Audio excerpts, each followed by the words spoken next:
Good evening, welcome, thank you all for coming. Tonight we're going to have a lecture by Henry Chalfant that we've been working on very hard at CASAR and with the help of the Mellon Foundation to bring him and to bring his wife Kathleen Chalfant, two of the most extraordinary sort of contemporary arts figures in the United States. It's very fortuitous, a wonderful opportunity, and I'll introduce Henry in 1 second, but since you all are here, my name is Robert Myers. I'm the director now of the Center for American Studies and Research, and I just want to tell you about a couple of other events that are upcoming. As those of you who have been attending these events know, three of the areas that we have focused on at the Center for American Studies and Research are Middle East, U.S., which was begun under the previous director, Patrick McGreevy, and makes very obvious sense. This year we've also introduced the focus on the arts, and quite obviously we have two very interesting artistic figures here. And something else that we'll be doing is religion and comparative religion. On December the 6th, Sam Hazelby, who is our visiting professor at CASAR, will be giving a lecture which is entitled Songs of a Nation, the Origins of the American Missions Movement. That's on December 6th. We've had to juggle it around because of the holiday. There's a holiday on the 7th. It was originally scheduled, whatever. So there seems to be a little confusion about the date. It is December 6th, which is next Monday. And it will be in College Hall next Monday.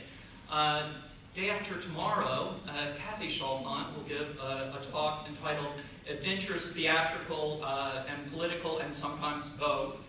We're also co-sponsoring a talk with the Fine Arts Department and Thomas Kim on a Native American ethnomusicologist. I have to check the date, I believe it's December the 15th. And then Martin Puchner, who is from Harvard, who is editing the Norton Anthology of World Literature, will be giving a talk, that's December 21st, on world literature, research paradigm, or pedagogical tool. Just a couple of things so you'll know the kinds of things that we are doing in the spring. Usama Magdisi will be here to talk about his new book, Faith Misplaced. Bill DiGennaro, who's a Fulbright scholar attached to English, will be talking about English in Dearborn and Beirut. We just got an email from Bernadine Dorn and Bill Ayers about the possibility of their coming, two of the members of the Weather Underground, very important political figures that were actually part of the Obama election. Became a huge issue. And Michael Miles, who's a banjo impresario. So those are some of the things that we'll be doing in the spring. We're enormously pleased and grateful to have both Kathy Chalfant and Henry Chalfant here. The events, we have a couple of events with them, and I'm saving this for last because I've told you everything that's going to happen until May. So let me kind of go back. Again, Kathy's talk is day after tomorrow. It will be here also on political theater and theater in general and her career in the theater. She's also at LAU tomorrow going to give a theater workshop that's open to the public from 3 to 5 p.m. at LAU's Irwin Theater. Tomorrow night, Henry will be screening two of his films, one called Style Wars, and I'm going to let him tell you what these films are.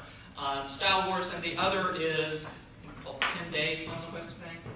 Yes, is that the right title? Fascinating and very different perspectives on this phenomenon of street art that we'll be talking about tonight. So there are plenty of events. The other thing that we're doing with the Mellon Foundation and the architecture department is that on Saturday we're actually going to go with a film crew and document street art here in Beirut. which is a wonderful project. Again, Mellon Foundation has given money to AV to involve students in projects having to do with the arts. So we're so happy to have, Lena Raibi and architectures help to put this project together, and Sylvia Shorto. We're very happy. Graphic design. I'm sorry? Graphic design. Oh, I'm sorry. Excuse me. Mishna Sishi. Sorry. Excuse me. And now I'd like to introduce Henry. Henry Chalfant studied at Stanford, where he majored in classical Greek. Later he pursued a career as a sculptor. I believe this is him as a sculptor in Barcelona. Exhibiting his work in New York and Europe. In the 80s, he turned to photo and film documentation in order to do an in-depth study of hip-hop culture and graffiti art. Exhibits of his photos include the OK Paris Gallery and the landmark New York New Wave show at PS1, and important galleries and museums in Europe. His photos are in the collections of the Metropolitan Museum of Art, New York, and the Carnegie Institute in Pittsburgh.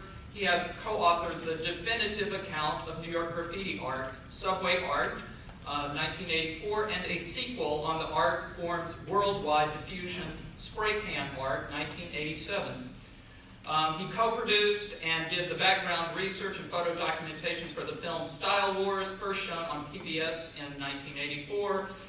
One of the foremost authorities on New York subway art, he has published articles and lectured extensively on this and other aspects of urban youth culture. His photographs record hundreds of ephemeral original artworks that have long since vanished. He continues to make documentary films about urban popular culture. Henry Chalfant.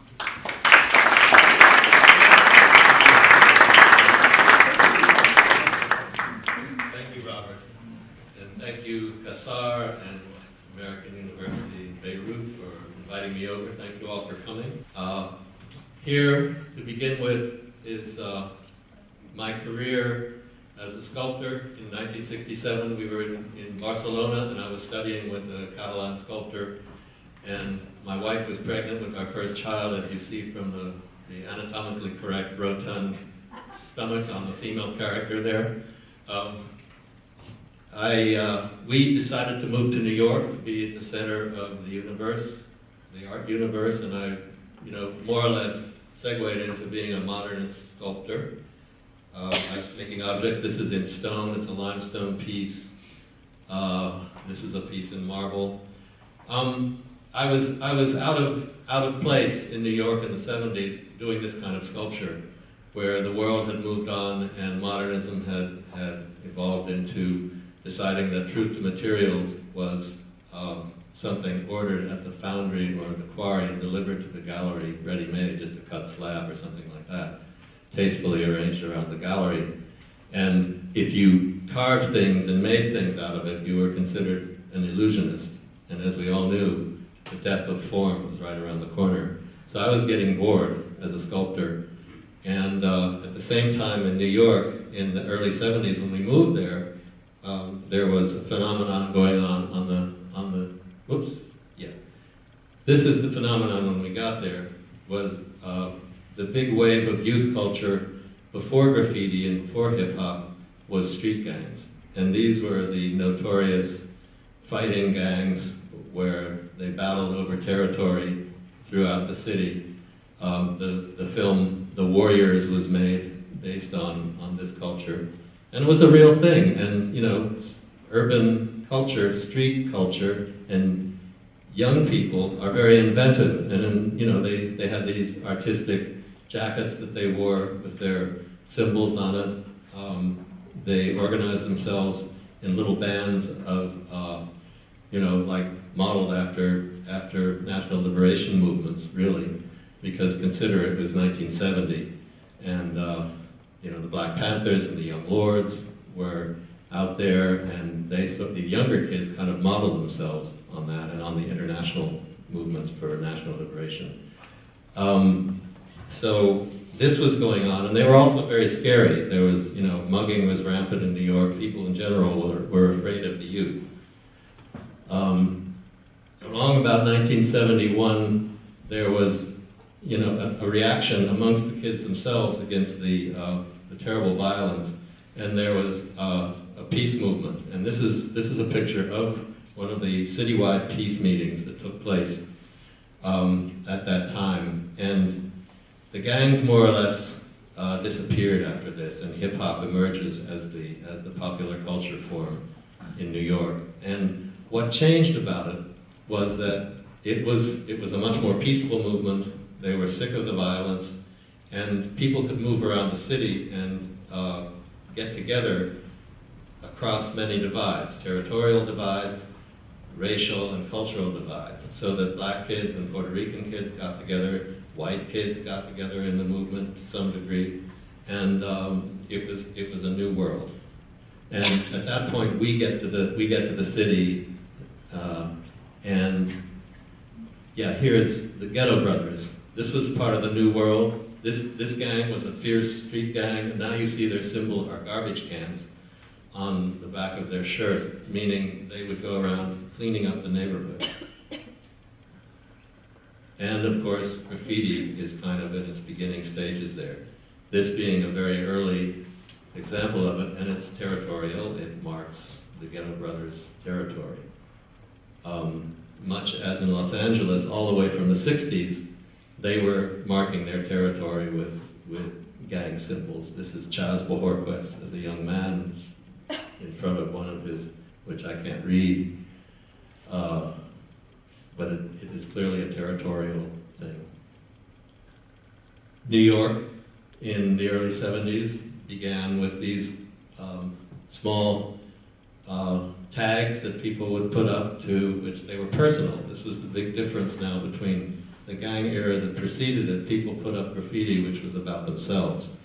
And it was usually about themselves as a nickname. You know, it's a new identity for the street. And of course the crown over it, meaning that they are king, self-appointed, no doubt, over the territory, over the city, or that they consider themselves the best artist. In fact, the crown is ubiquitous throughout the whole history of New York graffiti. And somebody had the bright idea of painting trains, you know, and New York has 600 miles of track that the subways run on, and going all over the city. So this again, out of the original sort of territorial youth culture, which had to do with gangs, where one kid couldn't go to another neighborhood without fear of being beaten up. Now they were going on the train all around the city, and it was beginning to break down these barriers. Of course, then somebody thought, well, my name would be much bigger if I did an outline and filled it in. And so gradually, the form begins to take shape, in the sense that what became what we know of as subway graffiti, and then later on graffiti on walls and murals in the New York style, this is evolving. And more an aesthetic component is becoming part of it. It becomes just as important to get up many times. It becomes just as important to get up with something beautiful. We were there, 1973 we moved there, and I didn't know my way around the city very much. I was taking the train back and forth to work in Manhattan, which, as you know, all the trains in Manhattan run underground as subways, and it's only in the outer boroughs that they come out on elevated tracks. Eventually I found my way to the outer boroughs, and I realized for the first time that, I can take pictures of these trains, which had been fascinating me since I began to ride the subways. I saw all this art evolving on it, and I thought, well, somebody should be taking pictures of it. But it took me several years to realize that you could actually take pictures of it if you went outside. So this is Intervale Avenue in the South Bronx. The South Bronx at the time was in the process of being burnt down, basically. I picked this spot because, all the trains, the most important lines ran through here.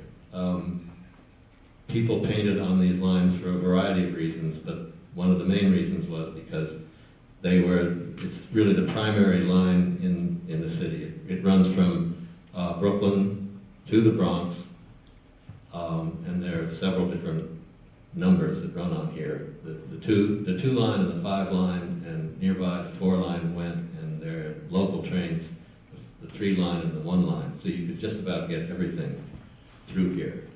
And another advantage of it was that the sun was behind me. I would stand on this platform in the morning, and the sun was behind me, and it would illuminate the artwork which came along in the trains here.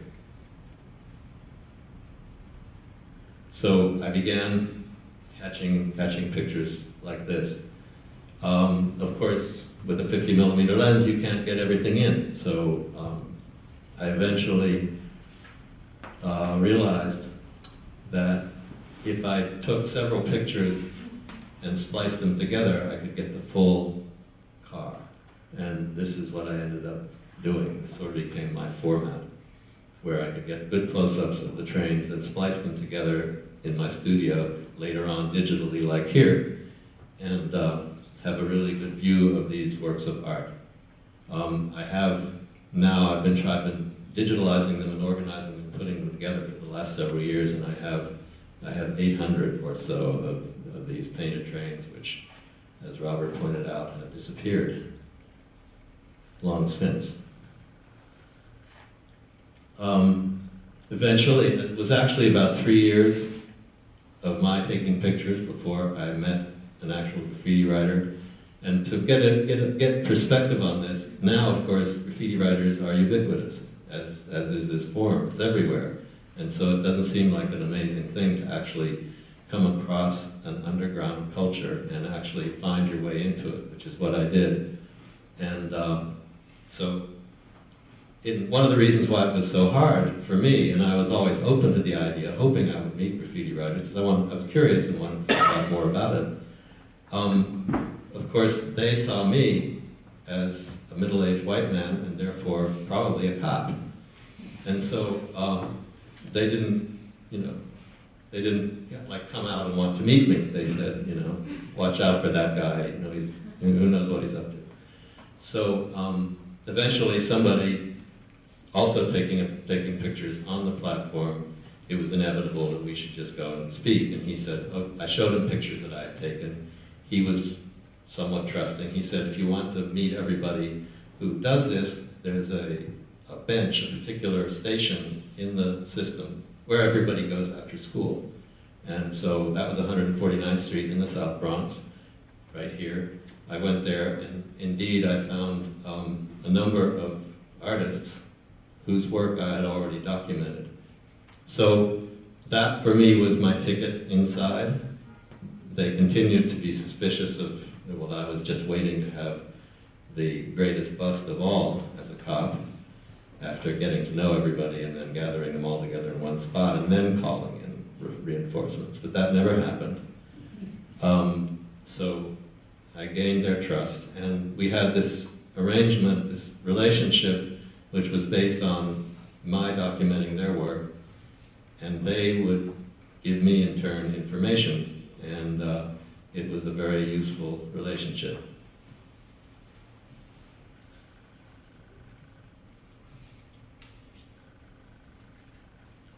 And these, eventually I got to know many of them. This was my sculpture studio downtown, which was, downtown New York was the center of the art scene. It was Soho, the famous Soho, which at that time was full of artists and abandoned lofts, which has now become very glitzy and expensive real estate. So I like what it says at the bottom, looking at an invasion of art, which is exactly what was going on here. This was probably the first graffiti mural in Soho back in 1980. And it was not received well by my neighbors, partly because it meant that all these kids that they basically were afraid of came to visit me, and that was a problem. I was bringing down the tone of the neighborhood, they thought. These messages to me would appear on the subways, which I must say I didn't mind. Having gotten to know them and gotten to know how they work, I was amazed at that time that they carefully made working sketches beforehand, and that this was definitely a part of it.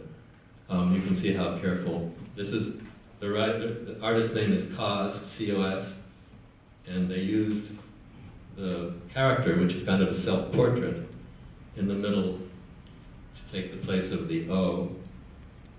They're all the colors of the paint that they used. The spray paints at that time had these colors, icy grape, fed purple, etc. So these are the colors that he had planned to use on this particular artwork. Of course, and this is actually in fulfillment, in realization, and I was lucky enough to catch the picture and to get the original outline.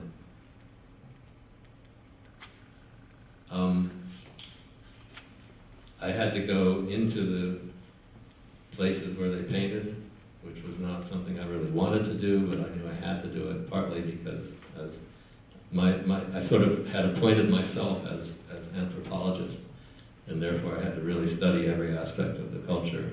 That was one reason. Another reason was there was another photographer named Martha Cooper who went into the arts with them numerous times, and I really, that was a challenge. I couldn't let that go unanswered.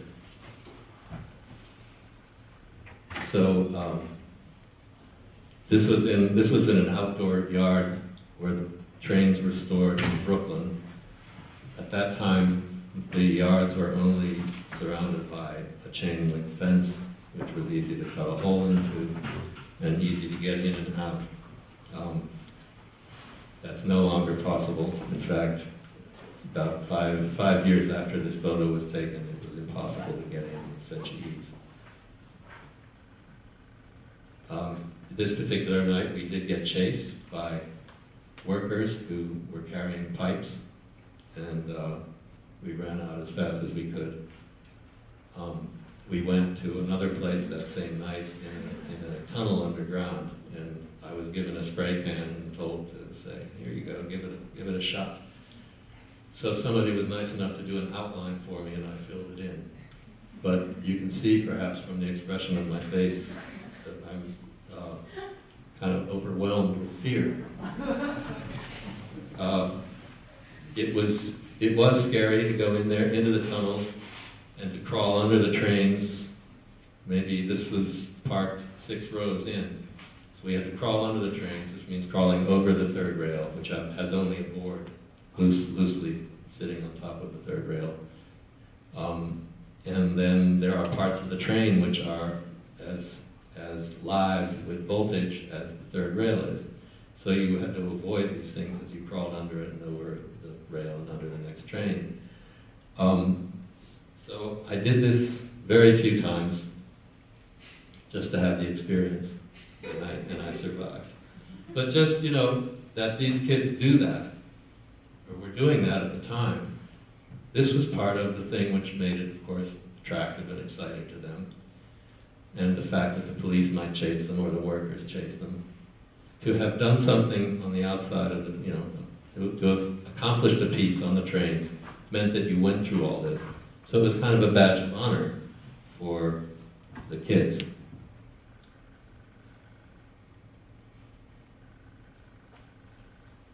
Who saw themselves basically like this, being nasty. And it's not without irony. Obviously, most of them are just school kids, but this was a boast for the benefit of their peers.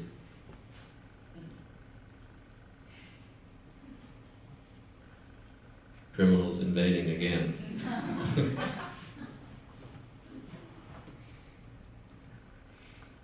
And to get, the whole spirit of it, TNT, which was a graffiti crew, which the TNT stood for the nation's top. So TNT is every place, in your eyes and in your face, more or less gets the spirit of the whole thing. And people say, well, it's so aggressive. Well, yes, it is, there's no doubt. And others say, there's the big debate whether it's art or vandalism. And of course, it's both. But for the people who say, yes, it's art, you have to say yes, but there's this aggressive aspect of it, which, in where, my freedom will stop, like, close to your chin, kind of thing. How far do you go? And the picture is worth 1,000 words. So, there is an aspect which is very appealing to me of graffiti as it was done on the trains in the 70s and 80s in New York, which is it's performance art in the sense that you only get one shot at it. You can rehearse it, but then you do your piece under these conditions, and your piece will run the next day, whether it turns out to be beautiful or if it looks terrible. And if it looks terrible, part of the activities within this culture were to go to the bench where I went to, the writer's bench, where I met everybody in that station, and in other stations around the city, to go there with your friends and watch it, watch the trains go by. And you would see maybe the piece that you did the night before, and then, everybody, there was this gallery of people which would decide thumbs up or thumbs down. And it was very humiliating to be there when some horrible mess came through, because you hadn't been able to crumple it up in your studio and throw it away before you showed it. It was there for all to see, so all these excuses popped up. That was one. I was high was another.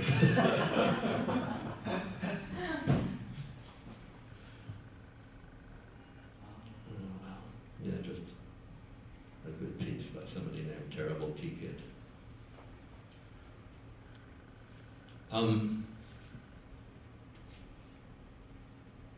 This of course is graffiti on a monument, and for me, for my whole justification for documenting it and for speaking about it positively, I always run into the problem of what do you do when it goes someplace where you don't like it to be.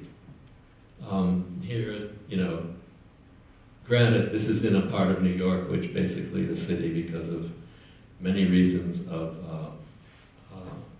deferred maintenance and being a bankrupt city at the time, basically they abandoned their infrastructure, including their parks. And so, it was up for grabs.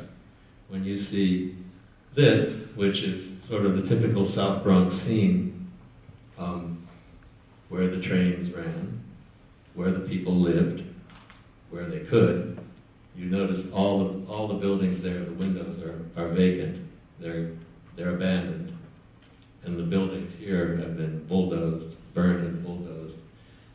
The sort of northeastern cities of the United States at the time, this would be like late 70s, early 80s when I took this picture, had gone through a long decline, which was not just a natural process. It was helped along, in fact, to a more or less extent, by decisions that people had made, that the people in authority had made, that our politicians had made. And they were on the federal level and on the local level. On the federal level, it was decided that it was better to invest in, the development of the country as a whole and sort of to abandon the old Rust Belt cities. That there was more money to be made in general with the interstate highway system, with suburban development, the creation of malls and all of that goes along with it. And in fact, the economy of the United States for many, many years was driven by the development of real estate until very recently.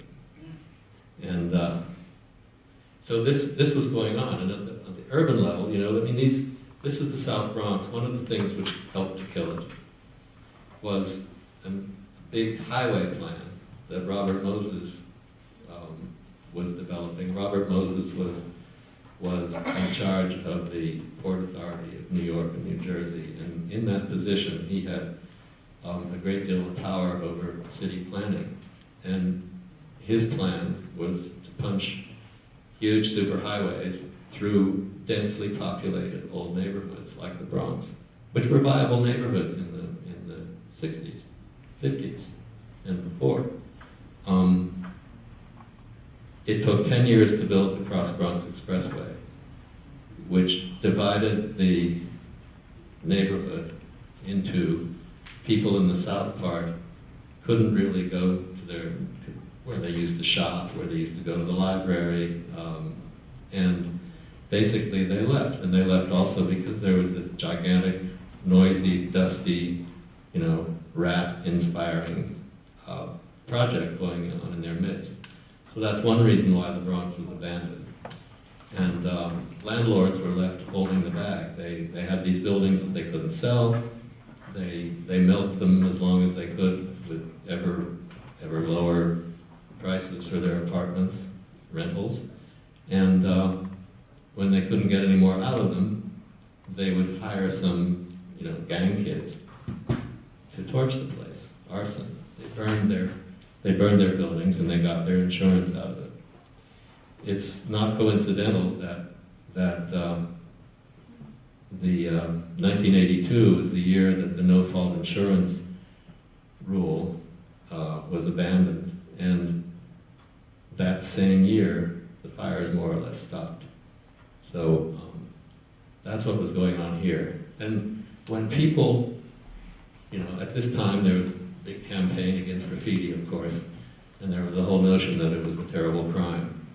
And I have to say that compared to this vast devastation which took place, partly as a result of human interventions, human decisions, and often human scheming, there were real estate interests who wanted to get control of all of this land, so they were happily colluding with the local authorities, who were during this time closing fire stations and saying, well, for budgetary reasons we close the fire stations. At the same time they were reducing the amount of, the number of times that the garbage people would come and pick up. All those things they were taking away and encouraging the decline of the city. So those have always been my answers to people saying, yeah, but graffiti is destructive. And okay, but back to the monument, where I started, before I started on this digression. My wife and I visit Italy frequently, and we go to Rome, and I see, graffiti all over the travertine marble and the beautiful sort of ochre walls of the city, and I go, oh God, I take some blame and responsibility for helping that along, and obviously I don't like it. But for the same reason, and this is a much broader discussion, and I certainly don't know the answer, but why are people doing graffiti? And what is it that adolescents seem to need that society in general is not coming up with? There's a problem out there, and graffiti is just a symptom of that. So that's something very interesting to address, which I don't have a good answer for here. But I will say that in this pair of photographs, I'll go back and forth between them. Here's the playground, the vacant lot. Here's the equipment, old mattresses in bricks, and everything rusty and sharp. And these kids they're creating something beautiful out of very little. They're using what they have. And this, to me, has always been the spirit of graffiti as an art form, and hip-hop, breakdancing, all these forms that during this period of much hardship back in that era, 30 years ago, were able to achieve. And this is a good symbol of it. This is a little group of it's a DJ and his MCs in East Harlem, and again in a vacant lot like that. And of course the block parties that they had by tying the electricity into the lamppost in the playground, bringing out all their equipment, and having basically DJ events, which were often battles. They're often very competitive because, much like the graffiti and the breakdancing, the whole music scene was very competitive. And you know, you had all these records that you'd bring to it. You always covered the labels with you know, something covering what the label was, so that your competitors couldn't see what you were actually using to create your beats. You know, you built your gigantic speakers, and you played your music, and if there was somebody at the other end of the playground who had their speakers, but if the crowd came to you, you were the one who were winning.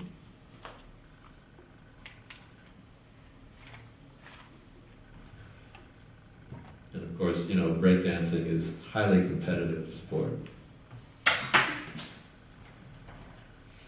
And entirely invented by kids, and out of a long continuum, really, of African and Afro-Caribbean culture, this dance comes from. You know, was graffiti, New York style graffiti, ever political? And of course, only occasionally it was. And it's the same story with rap. You know, when it first began, it really was about having fun. It was about having a good party. And, you know, outsiders like myself and others would say, boy, this is a wonderful medium for saying something important. You know, everybody's just talking about a party. You know, and with the graffiti artist, it's just the name. You know, there's this incredible evolution of style and aesthetic development which took place. But for the most part, it's just putting up a person's name. And so, you know, so what? You know, why not use it for something more important? You know, to messages, just like, you know, art in general, and important public art. It's really has wonderful potential as public art. And of course, as we've seen, street art really has played that role as it's evolved, kind of on a parallel development along with graffiti. And it's now taken precedent, I think, in the world because it has a lot of content. It has great potential for content, and people are using it that way. Of course, this was one of the few graffiti trains that had some comment about American power and imperial tendencies around the world. This was in the era of, you know, freeing South Africa was still something to be done, and Central America in the early 80s.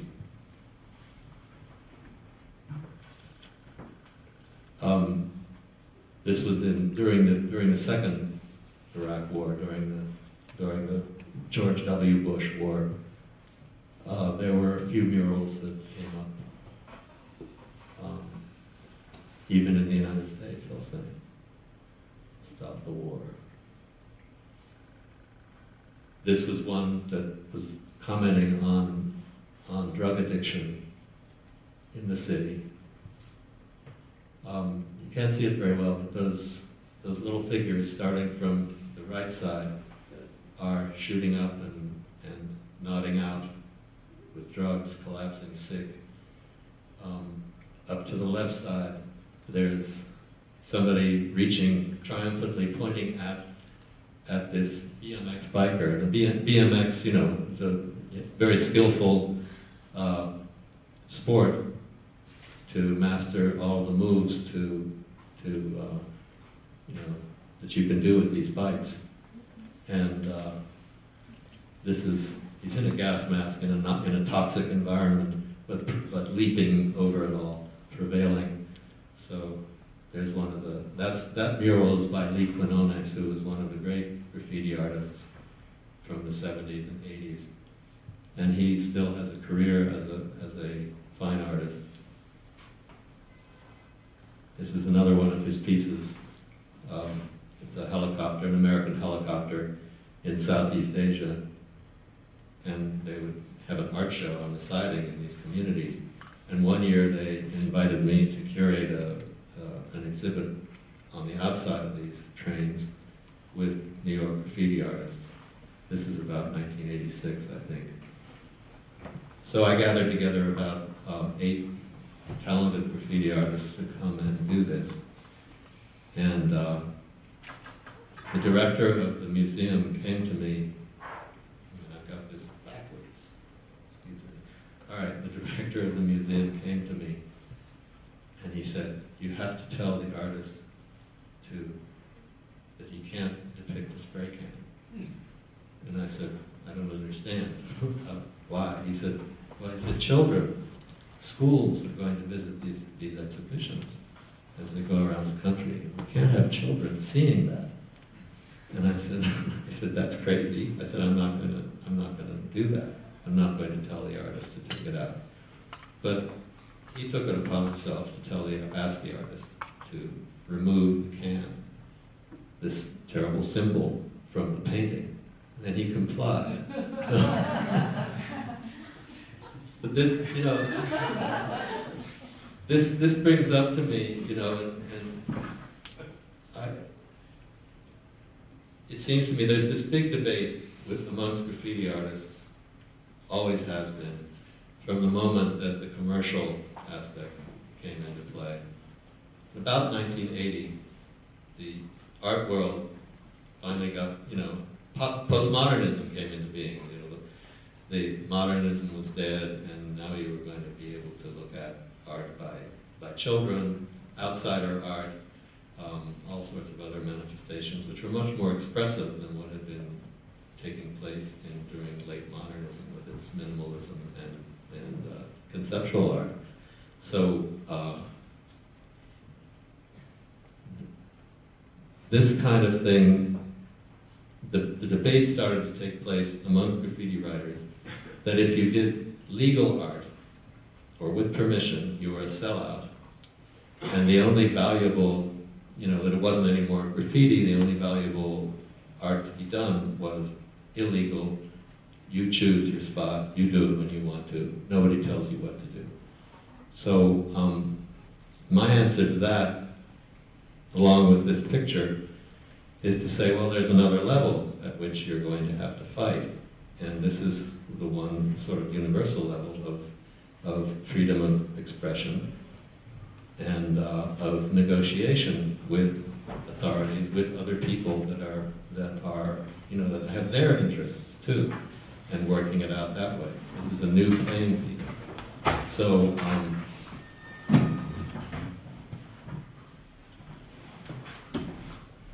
we get to the point where, here's some examples of street art. I think this is one of the most eloquent takes on what was horrifying and iconic picture from the Vietnam era of that child running down the street, burning napalm. And Banksy, famous street artist from Britain, has created this, which is just, the two iconic symbols of America for happiness, the McDonald's and Mickey Mouse, bringing along this child, is a very powerful, forceful expression, and probably would be terribly offensive to other people if it turned up on their neighborhood walls. And there probably a battle would ensue over what is appropriate to be put on walls. But it's a great new conversation, not so new, but it's going to be very interesting. Another Banksy piece. And of course, these couple of photos borrowed from William Parry, who did a series of photographs of the Israeli wall with messages like this.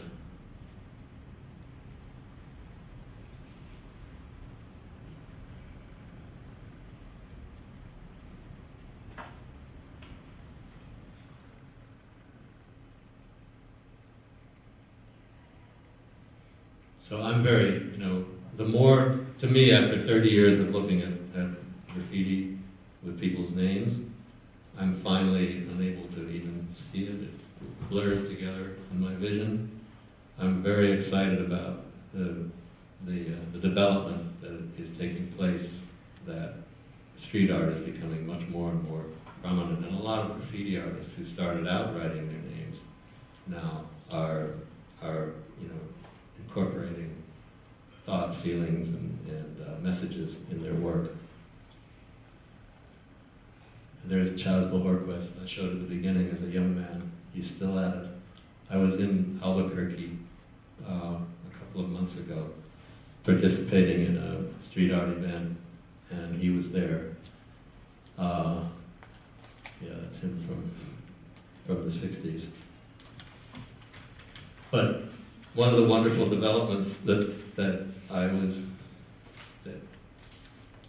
not a development, but what I came across in Albuquerque, I was fully expecting to see the usual suspects of Banksy and Los Jameos and the prominent street artists around the world. But what was also there were some local artists, Native Americans from the New Mexico pueblos, who are very talented and who are now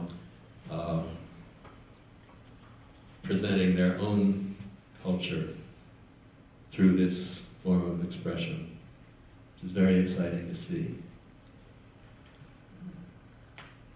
They're doing beautiful work. Here's the crew. That's the main artist is the guy with the beads. Second from right is Jake Fragua, and these are his concepts. That's his crew that he paints with. Another really interesting artist that I met in New Mexico was Chip Thomas, who's an African-American doctor who went to northern Arizona to work on the reservation after, to pay off his debt to the government loans that he got to become a doctor. And while on the reservation, he began to take pictures. And he's started to blow them up large. He takes his photographs, he divides them into grids and takes them to Kinko's and does the largest paper that he can use there, and then comes back and puts them up on walls. And this is a picture that he took of one of his works that he put up on these water towers on the reservation.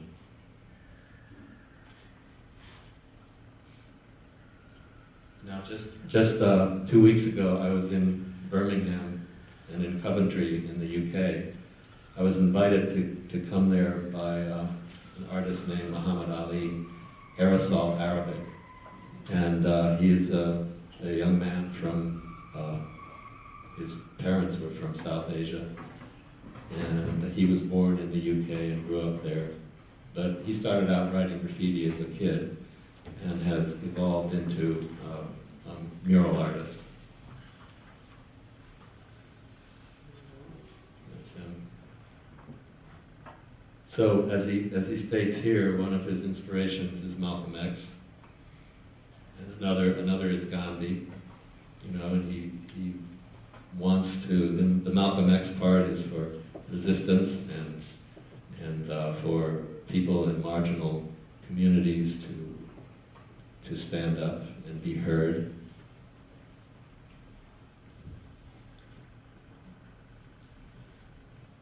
Which is that one? There's a picture of Malcolm X.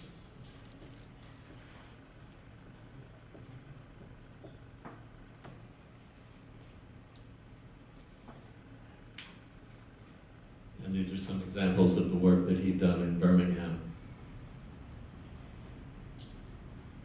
Free Gaza.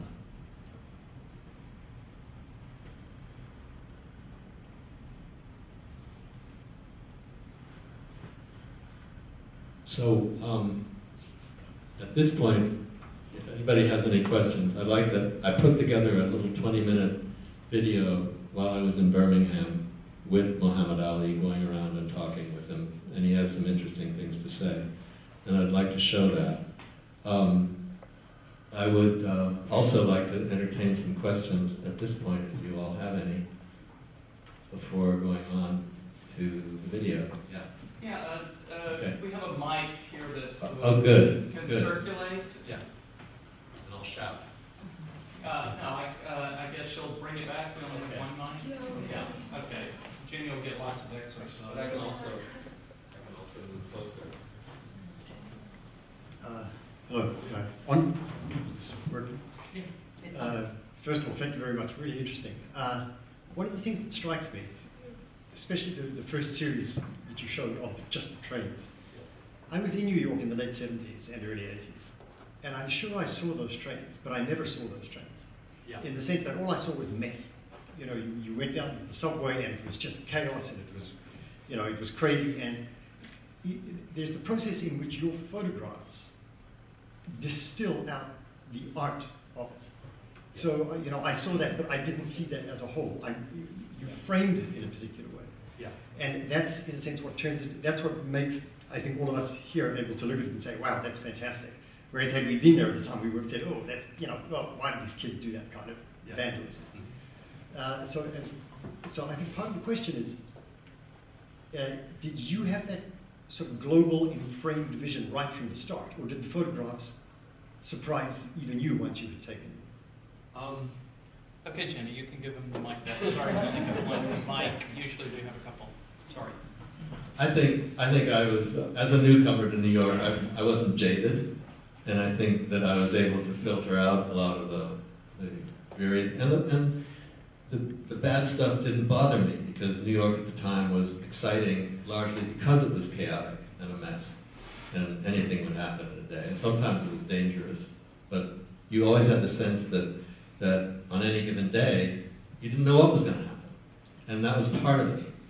Of course, I heard that a lot when I took them out of context and I put them on a wall of a gallery or in a book. People would say, I had no idea, you know? And that's true. But I was watching, and while I was writing, and I was seeing these amazing things. And so, you know, that was my motivation. Yes. Yeah. This is my wife. Sorry. I just wanted to say that the color on this screen isn't very good, and so all the reds have been taken out. So in order to actually see what these pictures look like, come to see the film, and or find a copy of the book, because while this is remarkable, about half the color spectrum is missing from these photographs. Thank you. Yeah. I'd just like to say I was there at the time, and I thought they were fantastic, and I couldn't understand what all the fuss was about, because it really brightened up one's journey, because the subway was so awful. When one of these trains came through, it was a pleasure. So I didn't have the same reaction at all. I was more in your spectrum. Yeah. And you're right about the colours. Yeah, given the state of the transit at the time, it was a real mess. The graffiti was actually the fun part. I thought they enhanced the experience. Yes, it enhanced the experience. And I think you're right. I think except the insides, which only if you were a complete, you know, fanatic about graffiti, and so you recognized the name, who was there, and who they were, and everything, then it was something of a pleasure to ride. Otherwise, it was a real mess. One of the kids from then, I interviewed more recently, and he talked about how his father had been a printmaker, and so he had learned from his father all about mixing inks and things like that, and he had access to vats of inks, and he created markers out of like orange juice cans, stuffed with rags, that he would then dip into this stuff and, you know, drippy mess, and the inside that was pretty bad. And he said he used to go in at night to the trains, pour a jar of ink on the seats. You know, the seats were kind of dip like that. So he'd have an inkwell all along the inside, and he would dip this marker in and write his name. So, I understand the problematic part of it. But what's also interesting is that the transit authority in the city, in order to combat graffiti, they decided to clean the outsides, which had these beautiful murals on them. And the idea was that by doing that, they would discourage the kids from painting. And they couldn't address the inside, so they didn't address the inside. So they chose this sort of symbolic war to wage. We will destroy your artwork. I never understood why they didn't call off. It would have made more sense. Yeah, it would have. They were afraid that they'd lose control. And they would have lost control. But still, I agree with you that it would have been much more of a dialogue between the kids and the authorities if they had tried to co-opt. So, Less of an attrition, more of attrition. yeah. Do we have more questions? There's a Yes. urban legend or something that you had to steal the paint cans to be authentic. Is that true? Well, you had to steal the paint cans just to paint, because there was no way that a kid on an adolescent sort of allowance was going to be able to come up with that kind of money to buy your paint. And it was illegal to buy paint if you were under 18. It became illegal. It wasn't at the beginning, but after a number of years, if you were under 18, you couldn't buy paint. But there's a mystique about stealing paint. You became, as adolescents are, you were an outcast if you were such a wimp as you had to go out and buy it, or you were a rich kid and you bought it, and everybody went, you had the part of the badge of honor part was that yes, you had to go through that whole process of stealing paint. So it happened. It doesn't happen anymore. It's interesting that part of the mystique has been dropped because it was just so impossible for people finally to do that much stealing. It's interesting in the era of decline in New York and in the northeastern United States, it was also very easy to steal.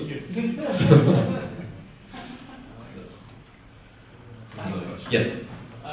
No, you can just hold the mic. I think people can hear me. First, I was also in New York during this period, and I must say I didn't really get it until I think the mayor of Beijing came when Ed Koch invited him. He just loved them, and Koch went, "No, it's terrible," and that was when I got it. I went, "Oh, of course, you have to have it, So to a certain extent, I wasn't as awake as she was, but maybe, but there was a moment when the light went on.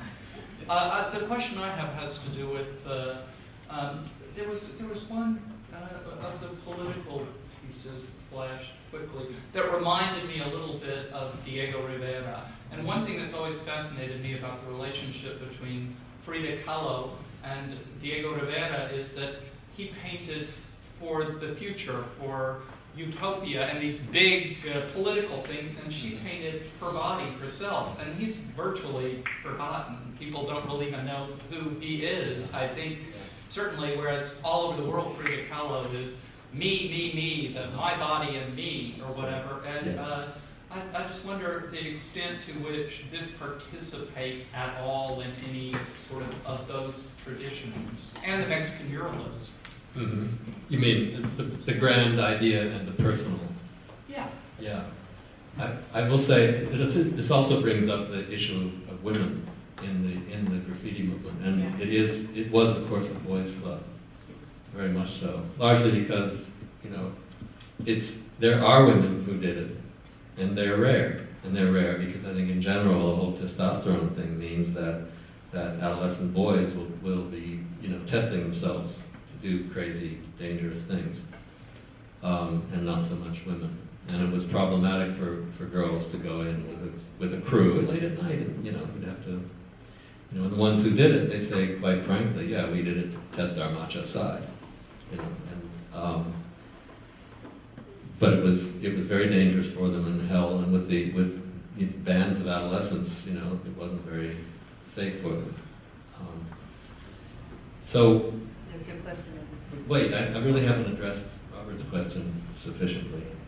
And I'm not sure that,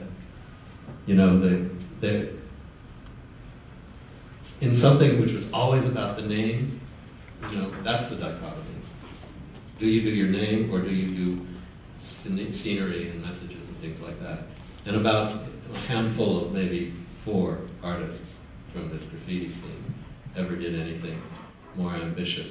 Well, it was all ambitious, but more sort of narrative in content than just putting your name and developing your style. The idea of something sort of Frida Kahlo-like on subway graffiti, I don't think I recall anything like that. So, yes, there was one over here. Yeah. You want to speak to this? Lena from graphic art. Not architecture. No, first I'm amazed at how young they are, the ones who are doing it at the time. And I'm wondering if there's this relation, Banksy and so on were not that young. Are they more mature and therefore looking for another form of expression rather than just tagging their name? And the other thing was the involvement you said, okay, it was all about the name and it aesthetically developed, but then there's also the political statements that are starting to show up and more personalized, whatever expression. But there's also the animated graffiti where they take them as stop motion, where they explore the space and not just the surface. That's also very interesting and also has a lot. Are you thinking of blue? Blue. Yeah, I love blue. Amazing. You see, I mean, what do you think of that? It going into that direction? I love it. I really do. I think that finally, there's this great movement of using this medium for all of its potential, and that's happening. As far as their being so young, that's true. They start at 13, and originally they finish at 18, because at 18 the penalties are severe, and they inhaled, but they didn't know, and it was only later that came out that it was really dangerous. But once it hit 1980 in the gallery scene, people stuck with it because they saw in it, those who did, they saw in it, potential for a future career, and that's how it's worked out. I mean, the police are fond of saying that graffiti is an entry-level crime, and in my experience, that of course that's happened, but wouldn't they have been criminals anyway? I always have to say. And the other thing is that these kids found through their apprenticeship on writing on trains, very often, because they experience what they don't experience in school, which is dedication, love of excellence, because they chose it for themselves. And they learned through that what hard work that you have to do, the preparation that you have to do. If you love something enough, you'll do it. And they've gone on to have careers as artists or filmmakers or, magazine publishers and that kind of thing. Yeah. So, if there are no questions, you may have some later. I'd like to show, it's a 20-minute film of this guy that I met in Britain, and we participated in the show, Is Graffiti Going to Change the World?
Broadcasting to the city of Birmingham, a weekly show which is bringing forward activists, photographers, filmmakers to the city of Birmingham across 93.5 FM, and also on unityfm.net.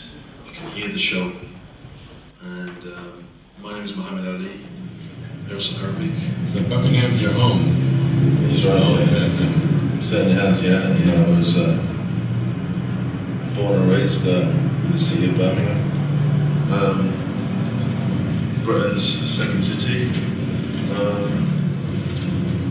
You know, my father settled here many years ago in the 60s. For me, the city of Birmingham is something that's quite close to my heart, really. You know, it's like, this is the place that I know, this is the streets that I know. Any other city, you know, I can't feel the streets. You know, I can't feel the city, really, but this city, you know, just driving in these areas where I am now, you know, I have memories. You know, I went to school, you know, just here, you know, in this neighborhood. You know, moving to England, or moving into Western countries, I guess, as an opportunity to, you know, either make some money and build some financial stability for their families, for their kids, and have a life, I suppose. So that's one of the reasons why my father moved to the UK. He wasn't born here, and you know, I was born here. You know, so my father might have had a very different kind of outlook to myself. You know, my father perhaps was more like, you know, he's a visitor to this country. He wouldn't see this as ultimately his home. You know.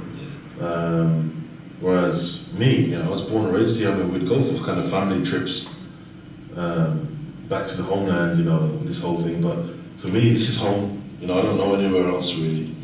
You know, and growing up in the UK, in England, in certainly some times where, you know, racism was rife. You know, in the 80s and 90s, you know, experiencing that racism that was kind of very, very, you know, the difficult times in England, as race riots and skinheads, you know, National Front, all of this kind of stuff.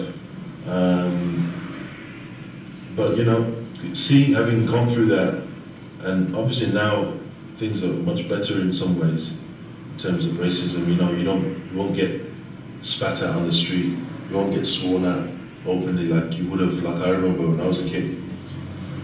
You know, things have evolved, you know, people have accepted, and Britain has certainly changed. You know, the face of Britain, you know, has changed over the past few decades. You know what I'm saying? I mean, it's like England is a melting pot, you know, now, and it's not the kind of the Shakespearean England that perhaps some people have this romantic kind of vision of. The most popular name in the country, there's a survey done in the UK, and the most popular name was Mohammed.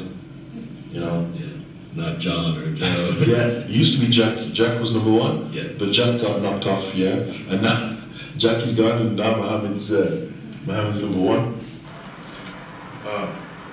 This is the canal side. Yeah. So a lot of people in Birmingham would be proud of the fact that we have more canals here in Birmingham. There are more canals in Birmingham than there are in Venice. You can see this wall here. I mean, it's totally kind of battered at the moment. I can see some of the colours that I had a piece from here from many years ago. But this is years and years tagged. You can see it's kind of sandblasted down that one point as well. In fact, so the city council, just like any city, you can see where they attempted to blast it off. Yeah. So you know, the city authorities. And here, you know, on the other side, I think they're trying to clean that. I know they haven't. That side hasn't been cleaned because during the winter, when the canals are iced over, people obviously used to walk across the ice. I got into it quite early. In fact, I'm only 32, and people say, "You're too. You can't surely remember the early days. You're too young. You know, you have to kind of be about 38, 39, right?" So I had an older brother, and my brother who's in his 40s now, right?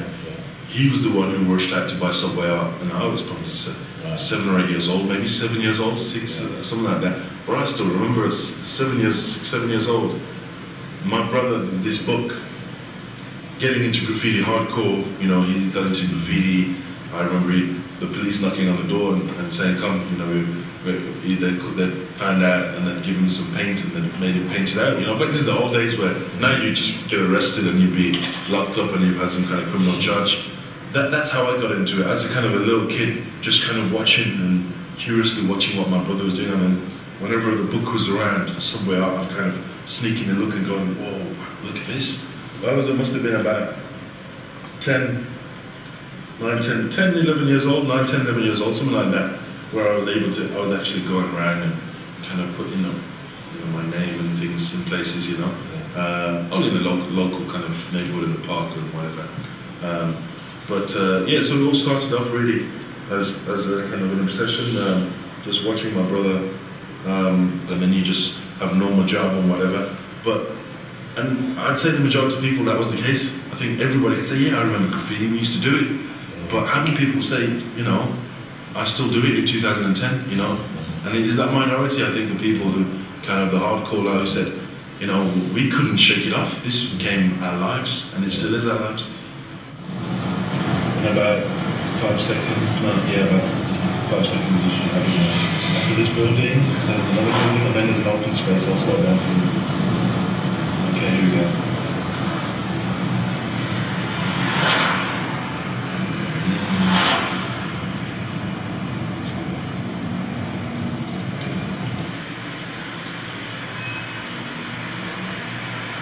You know, I find the amazing thing, when I'm painting a wall, I'm competing with billboard companies because where I want to communicate to the widest number of people as possible, billboard companies are doing the same. So we're almost always in the same space. And sometimes the contrasting message of what I've got communicating and what they're communicating, it's like, oh my God, they're kind of seeing that contrast. It's quite striking sometimes. I mean, now I just looked up at the latest billboard on the side of our building. You know, the hub and what the hub stands for in terms of, you know, spirits, a social, often spiritual message. And here we have an advert for a lady draped in a fur coat. And in fact, it's sometimes really quite striking and powerful. We're talking about spiritual and the work and the center being about spirituality and art that reflects that. And we have OMG, oh my God. You know, it's quite powerful because it's a statement in itself. When you see that billboard alongside what we're doing, it's almost, and for me, that is doing what I'm aiming to do, which is offer an alternative.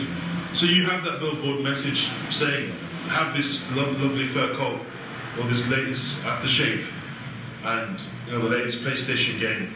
But I'm also giving something else alongside that billboard. I'm going to say to people, how about think about this as well? You don't see this anywhere else. You don't see it on television or in the magazines or in, you know, on the internet. You won't see that. You will come across everything else, and they will push towards all of this. But I'm trying to present something alongside it as an alternative to people and say, listen, don't feel that this is all there is to life. You know, I want to give you something else to think about, which you are not guided towards in any other way. Switch on the television, you're pushing you towards this thing.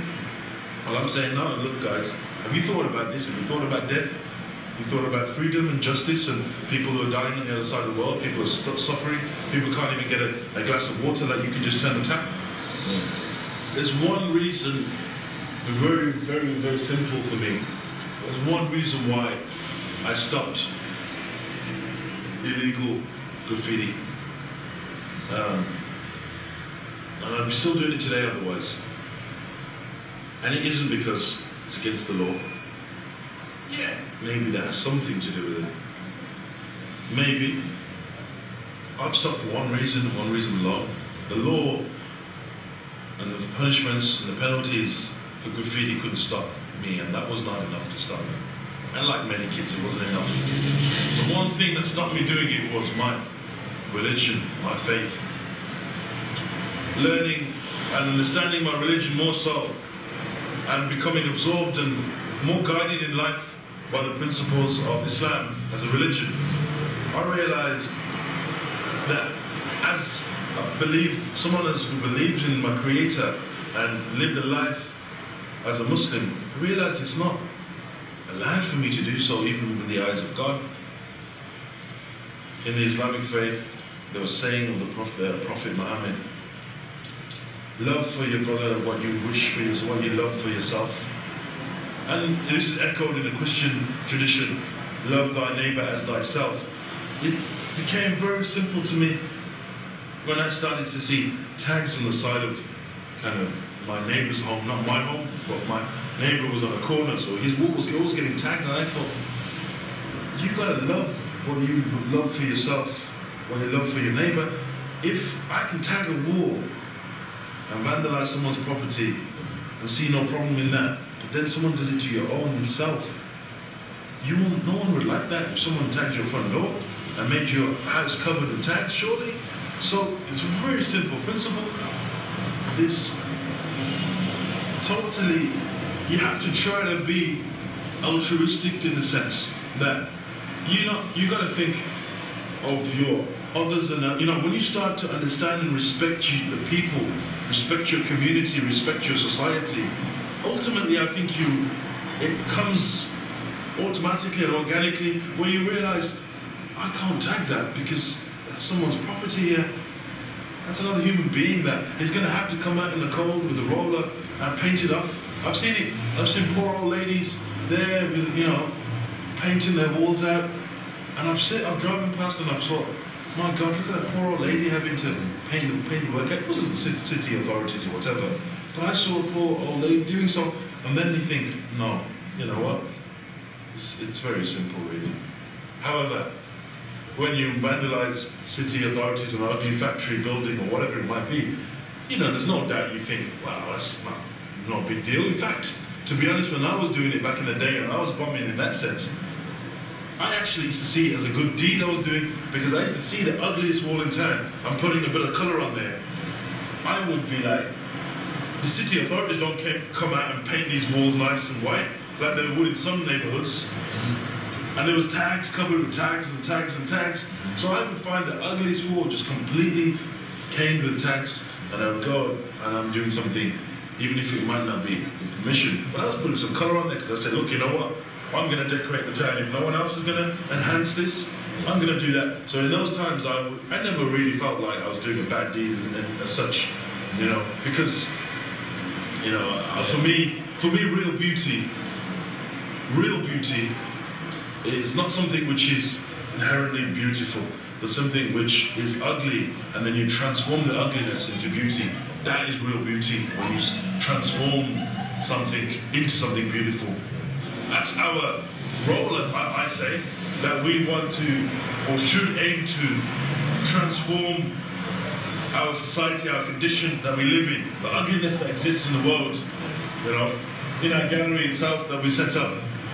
Upstairs people used to be getting drunk and high, and all over the car park, people were just hanging around, and it was a horrible environment. It really was. Even the neighbours, people used to kind of like complain about them because there was so many drunks hanging around. Now we transformed this space into something which is positivity, and in fact, bringing the gallery into this community, there's a reason why. For me, I'm hoping that the energy that almost radiates from the space upstairs, I want it to really kind of have an impact on the surroundings. I want people to know that, you know what, you can't go and smoke weed there, right? Yeah. You can't hang around outside there, because you know what, that's that place where, it's like a mosque almost, So having this gallery here in Sparkbrook in Birmingham, this big blue building, this is something to give back to the people. So we set this space up, and some of the world-class talent we've had. We've had renowned calligraphers here, and for example, calligraphy, which is of course something that any graffiti artist can appreciate, and the power of words and calligraphy and beautiful writing. So we had a master of Chinese stroke Arabic calligraphy, Haji Nuruddin. He does this fusion of Chinese and Arabic into one. So you can see on the right here, it's kind of Arabic but written in a kind of a Chinese style. And we did this we had a whole lot of people just watching this demonstration, and it's kind of unusual for them. They come to see, they're walking past the gallery, and then suddenly you see this master of Chinese calligraphy in this community. You know, we bought it from China, yeah, and it was like, whoa, you know. He's not in a kind of a gallery in the nice glitzy part of town. We said, no, we were bringing meaningful people to the people in the places that you wouldn't expect. And that's the beauty of it, you know. In some ways, I'm kind of saying, you know what, the big galleries and the big art mainstream places, they can't get them, we can get them. Because we have a connection with the people. We have a connection with real artists, real activists, people who actually want to kind of strike at the grassroots, people who want to make that real connection as opposed to a kind of a tokenistic, kind of connection as opposed to a statement. For many years, I've wondered as to why graffiti was never really, never saw influences from other cultures. Arabic and read Arabic and read the Quran since I was a kid. Seeing the letters and the script of Quranic script, Arabic script, I often wondered why did anyone not incorporate that. So when I started to play with the Arabic script, immediately I was just like, wow, this is something quite powerful here. And I've always searched, and for years I've always searched the internet and looked around and see if there's anything going on, and I used to never come across anything. I'm talking about 10, 15 years ago, I used to search, to look around. I used to be curious as to the graffiti scene in China and in Taiwan and places like this, hoping to see something which was not the American style graffiti, and I would never see much.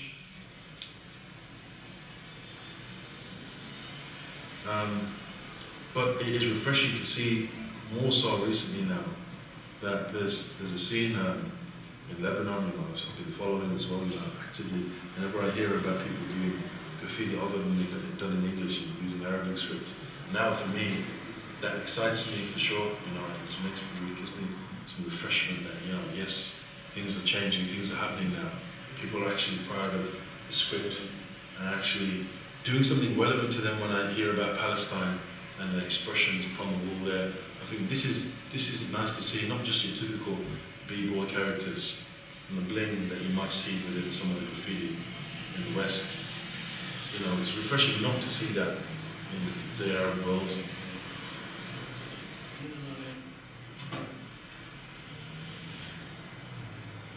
So that's what we are. I'm trying to almost promote us as a hub for world-class talent, bringing them to this space. And hub actually pronounced hope in Arabic. It has a double meaning that hope means love in Arabic. So it's a hub, but it's hope. And love being a kind of I guess, represents what our aims are, trying to spread a bit of love in the world today and in the community, bringing people together, because people have stepped foot in our space that have probably never ever come to this neighborhood ever.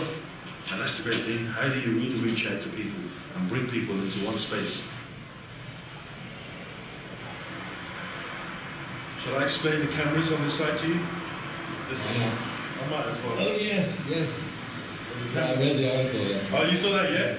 Yes. Became an iconic image, even that in a national newspaper. The CCTV cameras spray painted kind of discreetly into the design here.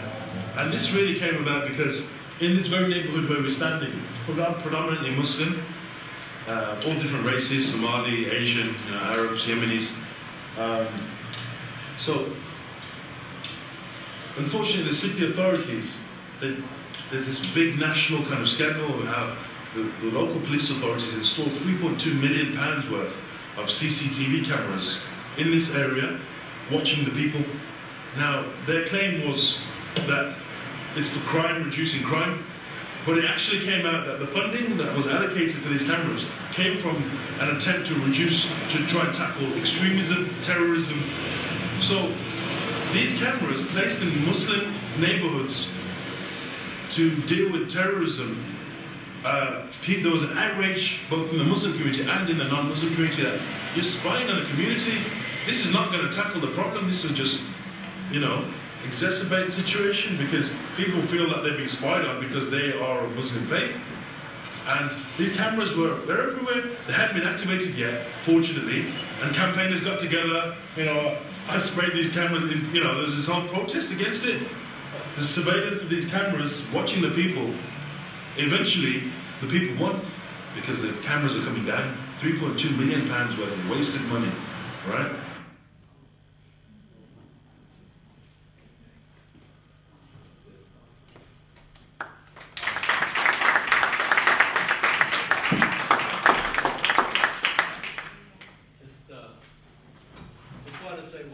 One of the amazing, wonderful benefits for me of having done this whole graffiti thing is I've had this incredible passport, for 20 years, to go to different countries and go to places where I never ever would have been invited in to hang out with them otherwise. It's just been great, and this is one I've just recently visited, and I will be visiting more. But I've been all over Europe certainly, and also Mexico, and all around the United States. Just totally welcomed into these kind of underground communities, which also are a way of leading me into, where people live and getting to meet